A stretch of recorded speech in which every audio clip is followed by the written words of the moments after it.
Again के बाद आता है फे। फे फा। फौजी हमारे करे निगरानी, अल्लाह करे सब पे मेहरबानी। फे फाख्ता। फे फौजी। फा फे फवारा। फे फाख्ता। फे फालूदा। फा फौजी। फा फवारा। फे की साउंड आती है, जो फे की आवाज़ आती है फ़ा, और फे की शक्ल ऐसे होती है। आप घर में इसकी प्रैक्टिस करें। फे के बाद आता है काफ।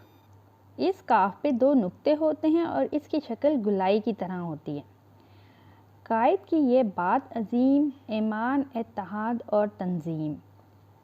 काफ से कायद आज़म। कायद आज़म कौन है? कायद आज़म मोहम्मद अली जिन्ना बानी पाकिस्तान, जिन्होंने पाकिस्तान बनाया। प्यारे बच्चों, पाकिस्तान हमारे अजीम रहनुमा कायद आज़म मोहम्मद अली जिन्ना ने बनाया। प्यारे बच्चों, पाकिस्तान हमारे अजीम रहनुमा कायद आज़म मोहम्मद अली जिन्ना ने बनाया। आप कराची में पैदा हुए। कायद आज़म बहुत काबिल इंसान थे। इन्होंने तमाम मुसलमानों को ईमान, इत्तेहाद और तंजीम का सबक दिया। बच्चों, आपने अक्सर जब बड़ों से पैसे लेते होंगे तो कायद आज़म की तस्वीर उस पर देखी होगी। अपने बड़ों से ज़रूर कायद आज़म के बारे में पूछें। काफ से बनने वाले और अल्फाज काफ कैंची, काफ का कलम, का कोसे कज़ू, ये रेनबो को कहते हैं। का कसाब, कसाब गोश्त काटने वाला।